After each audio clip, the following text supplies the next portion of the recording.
మంత్రి కొండా సురేఖ వ్యాఖ్యలను ప్రముఖ నటుడు అక్కినేని నాగార్జున తీవ్రంగా ఖండించారు. రాజకీయాలకు దూరంగా ఉండే సినీ ప్రముఖుల జీవితాలను ప్రత్యర్థులను విమర్శించుకోవడానికి వాడుకోవద్దని సూచించారు. దయచేసి సాటి మనుషుల వ్యక్తిగత విషయాలను గౌరవించాలని నాగార్జున కోరారు. మంత్రిగా ఉండి కొండా సురేఖ చేసిన వ్యాఖ్యలను పూర్తిగా అసంబద్ధమని, అబద్ధమని అన్నారు. కొండా సురేఖ తక్షణమే తన వ్యాఖ్యలను వెనక్కి తీసుకోవాలని నాగార్జున కోరారు.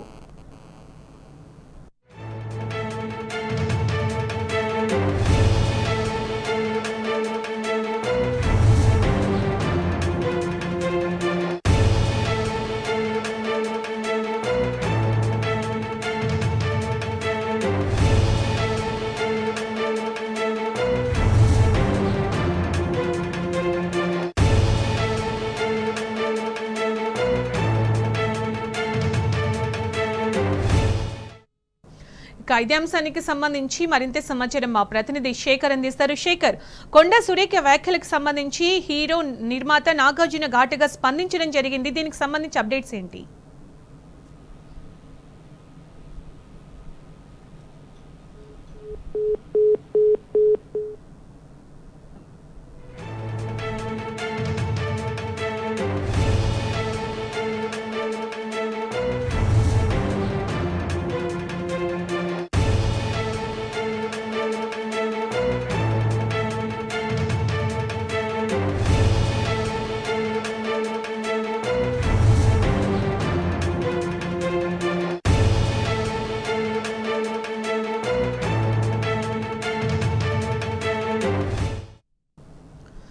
శేఖర్, కొండా సురేఖ వ్యాఖ్యలకు సంబంధించి నాగార్జున గారు స్పందించడం జరిగింది. అలాగే ఆయన ఘాటు వ్యాఖ్యలు కూడా చేశారు. సినీ నటులని రాజకీయాలకు లాగొద్దు, మీ సొంత లాభం కోసం ఇట్లాంటి వ్యాఖ్యలు చేయొద్దు, ఈ వ్యాఖ్యల్ని వెనక్కి తీసుకోవాలని చెప్పినట్టు కూడా తెలుస్తోంది. దీనికి సంబంధించి మీ దగ్గర ఉన్న అప్డేట్స్ ఏంటి శేఖర్?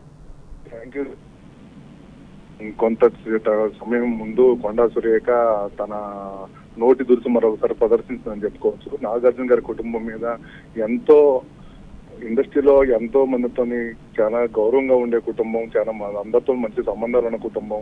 అలాంటి కుటుంబం గురించి కొండా సురేఖ మాట్లాడిన విధానాన్ని చూసి ప్రతి ఒక్కరు సిగ్గుపడుతున్నారు. ఇప్పుడు ఒక మంత్రి నేను లేడీ బ్రాండ్ అని చెప్పుకునే, ఒక పైరు బ్రాండ్ అని చెప్పుకునే కొండా సురేఖ ఒక ఆడవాళ్ళ పట్ల, అక్కినేని కుటుంబం పట్ల, ఒక ఉన్నత స్థాయిలో ఉన్న కుటుంబం పట్ల, సినిమా ఇండస్ట్రీలో ఒక పెద్ద ఫ్యామిలీ అయ్యి ఉండి ఎంతో మందికి మార్గదర్శకంగా ఉన్న కుటుంబం పట్ల, లేడీస్ పట్ల ఒక లేడీ అయ్యి ఉండి తోటి ఆడవాళ్ళ గురించి అలా మాట్లాడటం అనేది ఇది కేవలం రాజకీయ దిగజారుడు విషయం తప్ప దీంట్లో ఎలాంటి నిజం లేదనేది మాత్రం అందరూ అనుకుంటున్నారు.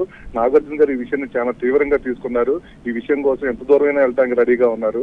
నాగార్జున గారి కుటుంబంతో కేటీఆర్ గారు చాలా సాన్నిహిత్యంగా ఉంటారు. అది కేవలం ఏంటంటే రాజకీయాలకు అతీతంగా సినిమా ఇండస్ట్రీని డెవలప్ చేయాలని, వాళ్ళకి ఒక అన్నపూర్ణ స్టూడియో లాంటి స్టూడియోలు ఉన్నాయి. సినిమా ఇండస్ట్రీకి వాళ్ళు 4 స్తంభాలు ఉంటే ఆ 4 స్తంభాల్లో వాళ్ళు ఒక స్తంభం, అక్కినేని కుటుంబం అనేది. ఆ కుటుంబం ద్వారా ఇండస్ట్రీని డెవలప్ చేయాలి, తెలంగాణను డెవలప్ చేయాలి, హైదరాబాద్ ని ప్రపంచ పట్టణంలో అగ్రస్థానంలో నుంచోబెట్టాలనేది కేటీఆర్ గారి ఉద్దేశం అయ్యుండి, ఆ ఉద్దేశంతో ఇండస్ట్రీలో ప్రతి ఒక్కరితోని కేటీఆర్ గా ఆ రోజు కేసీఆర్ సార్ ముఖ్యమంత్రి అందరితో బాగుంటానండి ఒక తాటి మీద తీసుకొచ్చి హైదరాబాద్ ని ఈ రోజు ప్రపంచ పట్టణంలో అగ్రస్థాయిలో నిలబడిన ఘనత మనం ఈ రోజు కేటీఆర్ గారిది, తెలంగాణ ప్రభుత్వం అని చెప్పడం ఎలాంటి అతిశయోక్తి లేదు. కానీ వీళ్ళు ఎలాంటి రాజకీయాలు వచ్చినా, ఎలాంటి పరిణామాలు జరిగినా కేవలం ప్రతిదీ సినిమా వాళ్ళతో పాటు లింక్ పెట్టి సినిమా వాళ్ళని టార్గెట్ చేసి ఇలాంటి నీచమైన మాటలు మాట్లాడటం అనేది కరెక్ట్ కాదు. కొండా సురేఖ ఎట్టి పరిస్థితులు ఈ మాటలు వెనక్కి తీసుకోవాలి. ఈ మాటలు కనుక వెనక్కి తీసుకోకపోతే ఎంత దూరమైనా వెళ్ళడానికి రెడీగా ఉన్నారు నాగార్జున గారు, సునీత. అలాగే ఏదైనా మాట్లాడినప్పుడు స్పెషల్గా ఇందులో నేమ్స్ కూడా మెన్షన్ చేయడం జరిగింది శేఖర్. అలా నేమ్స్ మెన్షన్ చేయొచ్చా? ఇది వ్యక్తిగతంగా, పర్సనల్ గా నాగార్జున అన్నట్టు ఎంతవరకు దారితీసే అవకాశం ఉంది? అది చాలా పెద్ద నేరంగా పరిగణించే అవకాశం కూడా ఉంటుంది కదా. నాగార్జున గారి విషయం చాలా సీరియస్ గా తీసుకున్నారు సునీతగా.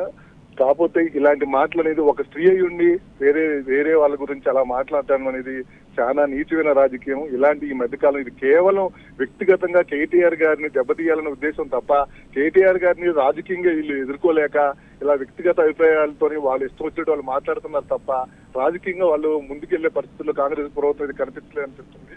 ఇది చాలా నీచమైన నిసిగ్గైన విషయం అని చెప్పుకోవాలి. స్త్రీ లోకం అంతా ఈ విషయాన్ని ఖండించే విషయం ఇలాంటిది. ఇండస్ట్రీ నుంచి కూడా ఇప్పటికే కేటీ నాగార్జున గారికి ఫోన్ చేస్తూ ఇంత నీచంగా మాట్లాడటం అనేది కరెక్ట్ కాదు. ఇటీవల కాలంలో కూడా అన్నపూర్ణ ఎన్ కన్వెన్షన్ ని కాంగ్రెస్ ప్రభుత్వం కావాలని కోర్టులో ఆల్రెడీ అఫిడవిట్ జరుగుతున్న ఆర్డినెన్స్ ఉన్నా, కోర్టు ఆర్డినెన్స్ ఉన్నా కానీ వాళ్ళు ఎటువంటి నోటీసులు ఇవ్వకుండా కూల్చేశారు. కోర్టు కూడా అప్పుడు గవర్నమెంట్ కానీ వీళ్ళ చివాట్లు పెట్టడం జరిగింది. ఒక కోర్టులో ఆర్డినెన్స్ ఉన్నప్పుడు మీరు ఎలా కూలుస్తారు, కనీసం వాళ్ళకి ఇంటిమేషన్ కూడా ఇవ్వక, నోటీస్ కూడా ఇవ్వకుండా అని చెప్పి జరగడం జరిగింది. ఇది కేవలం వ్యక్తిగత కక్ష తప్ప రాజకీయాలంగా టీఆర్ఎస్ ప్రభుత్వాన్ని ఎదుర్కొనే పరిస్థితుల్లో కాంగ్రెస్ ప్రభుత్వం లేదని చెప్పుకోవడానికి ఇలాంటి నిస్సిగ్గైన దిగజారు రాజకీయాలు అనేవి కరెక్ట్ కాదని చెప్పి ఇలా లోకం అంతా అనుకుంటున్న పరిస్థితుల్లో కాంగ్రెస్ ప్రభుత్వం ఉంది. కొండా సురేఖ ఈ విషయాన్ని మాత్రం నాగార్జున గారు ఈజీగా వదిలే పరిస్థితుల్లో అయితే లేరనుకుంటున్నాను. నాకు తెలిసి తను గనక ఈ వ్యాఖ్యలు కనుక వెనక్కి తీసుకోకపోతే తను నాకున్న సమాచారం ప్రకారం తను కోర్టుకు కూడా వెళ్లే ఆలోచనలో ఉన్నాడు. ఈ విషయం మీద తను ఎట్టి బస్సులో తనకు క్షమాపణ చెప్పాల్సిన అవసరం ఉంటుంది. ఇలాంటి విషయాలు మాత్రం ఈ సమాజంలో కరెక్ట్ అయితే కాదు Sunita. Right Shekhar, thank you.